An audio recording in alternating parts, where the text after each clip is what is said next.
It's been an exciting week, and this is, we hope, the last time we have to head up to Prescott Valley for a while to have those pesky TSBs taken care of.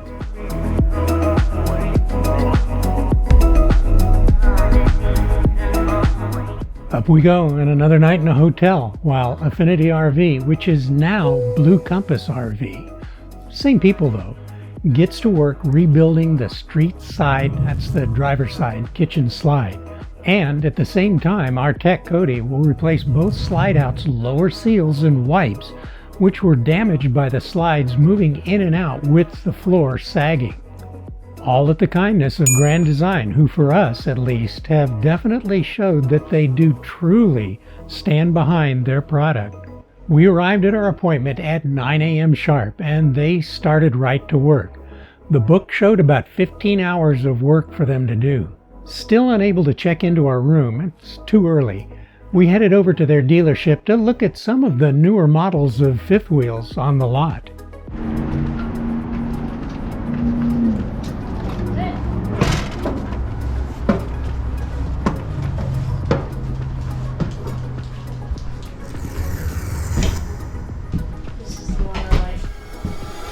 Nice. I like the desk. I'd change out this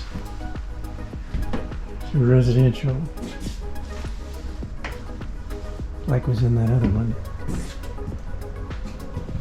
Love the stove and the oven. Yeah. Like the setup because it's got plenty of counter space. You could even use that if you needed it. Yeah. For a taco bar.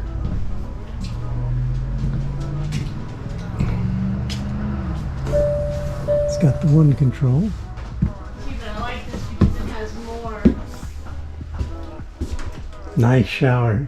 It's that upgraded shower system. With the fold down seat.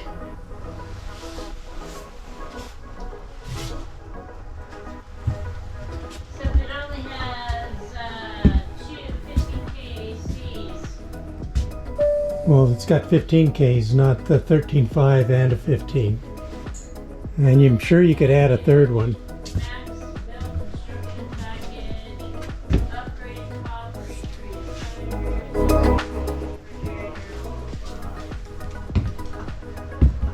Oh, third AC with a heat pump.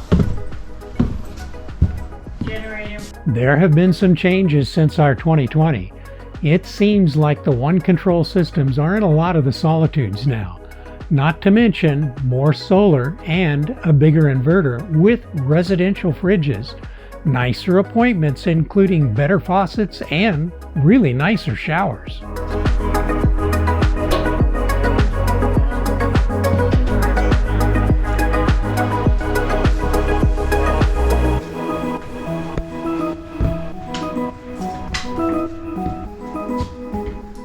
Outside, we noticed that they have changed the wheels to the 17.5-inch rims from the old 16-inch ones. Now with Cooper, that's made in the USA tires, it's about time. Nicer suspension components, nicer looking LED strip tail lights with actual reverse lights inside them. Of course, all those that we saw had hitches already attached and gas, that's propane quick connects, for any of your outdoor cook stations or other needs.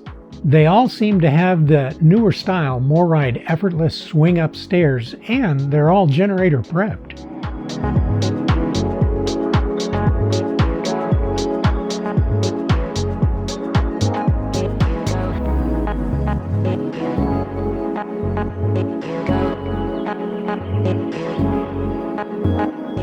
I even think that it looked like those pesky ultra-low rear jacks are higher off the ground from the get-go. You know, if we ever decide to downsize to a Class A or a shorter fiver, these are looking really nice. We were both, all three, kind of pooped from getting things ready for the trip the day before, then having to get up early for the drive up. The worst part of the drive was the first 1 to 1.5 hours just bucking rush hour traffic on the local Phoenix freeways. Some people are just goofy. worst is over. We had brought some snacks for the trip, so we finished them up and just went to bed early. In the morning, I got up kind of early and took Grizz out for his morning constitutional. You know, doggy D-mail. And after a 40-minute or so walkabout, we went to breakfast as guests of the Hampton Inn. Grizz, of course, was stellar and minded his manners well as I ate. Then we went back to the room to clean up for the day. We all lounged for a while and then got a call from Blue Compass, Debbie, letting us know that our rig was ready to go. Impressive, not near the 15 hours we were expecting. A quick pack up, and we checked out and made the 2-minute drive to the shop.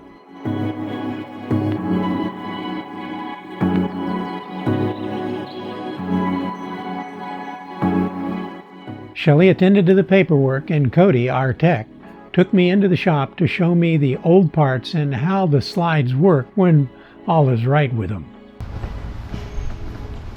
I don't remember which one is for which side here, but there's the... Oh yeah. Just that little booger torn one right off. off there. Yep. Yeah. This one too, yeah. Holy cow. Yeah, look at it, it's gone. Mm-hmm. And pretty much from just because that room was being too low, it's just too low the whole rubbing right time. across that seam to the point where it just cut it. I wondered why exhaust gas kept getting in. Yeah, you get the LP detector going off, or just smelling really bad. Whenever we'd run the generator for any length of time, it'd start kicking off. And I was thinking it's got to either be that or the living room, and the living room seemed fairly tight. So, you know, after some time living with something defective, you just kind of get used to its idiosyncrasies and the odd noises, but they were now all gone. It's working the way it should have from the very beginning. Nice new seal all the way across. Yeah, oh good, that's great.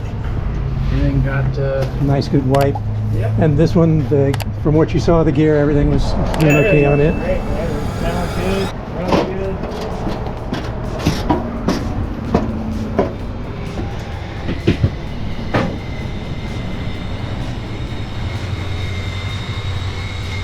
Nice and smooth, no bumping or chugging or and all jumping. Because that one, even when we took it up to Windage 2 years ago, he said, I don't know how much longer this one's going to last. Yeah, I'm surprised it lasted as long as it did, to be honest, with the floor being like as bad as it was. Oh yeah.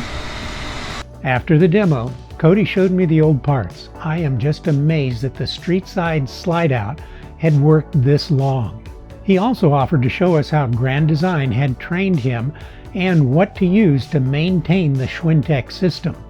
Maintenance on those, is there a preferred type of lubricant? Everybody that I've heard said dry lubes on the tracks, but not on the glides. Dometic wants CRC power lubes. Or not Dometic, CC... CRC. CRC, okay. Grab that can off my table. Not Dometic, but Grand Design wants Lippert, CRC. Grand Design, yeah.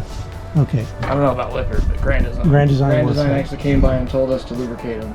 Look at that. Okay, and which parts would you show me outside? Yeah, I'll show you exactly. Yeah, and I definitely will. This is the stuff right here. Okay, yep. You can get it off of Amazon, or we sell it I here. definitely order that. I bend the tip so they can get around a corner a little bit. Yep. And I'm not going to show you on here. I'll show you. Yeah, we've ordered a can of this that we'll use regularly. We also heard that Grand Design was in the process of building a Class A. I would really love to get a peek at that. They're building a motorhome now. Late 24 model year. Is it? Wow. I'd be interested to see I was there that. last December, and they said it's under wraps, but we are going to start one. Wow. So Now, with my issues with first run models, I don't think I'll ever buy the first one again. I'll probably wait for the second or the third year, but I mean, that's awesome. Wait for the kinks. Yeah, see how they do.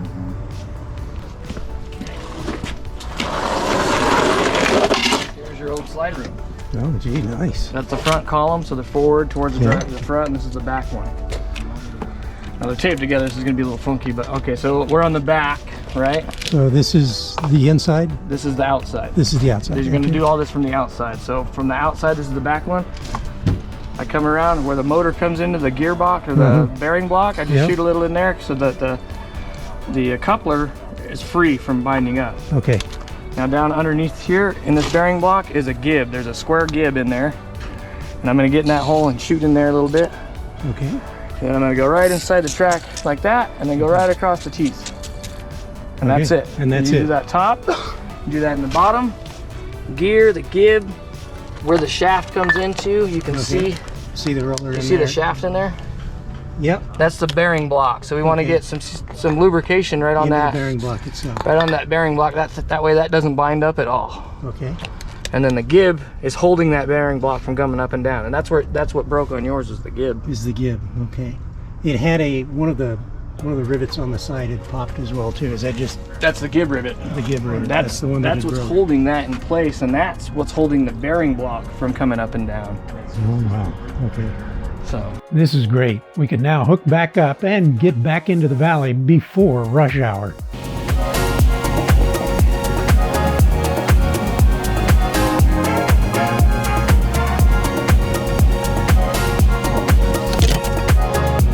So we said our thanks and goodbyes and off we went. This has been one long process that started with a kitchen slide out failure while we were in the Salt Lake area nearly 2 years before. And because of 2 blown tires while heading back to Arizona from last season, our techs were able to let us know about issues they had found beyond that tire damage, and we were pleasantly surprised that it was covered under a TSB by the manufacturer. Yeah, that could have really gotten expensive. Hopefully, from here on out, it will only be regular maintenance items that we should be able to keep up with. I can't wait to get back out on the road, barring any other monkey getting thrown into the wrench. You know, flies in the ointment. Just a fly in the ointment, Hans. The monkey in the wrench. We are so happy to get to see our wonderful community here on OLT every Sunday at 5 p.m. Arizona time, and we are so looking forward to getting to meet you all either out on the road or maybe in the next video. Hopefully you've been enjoying our content, and if you are, you could help us out by sharing this and other videos of OLT to your friends and family. It's a great way to help us grow. Thank you all for riding along. Please travel safe.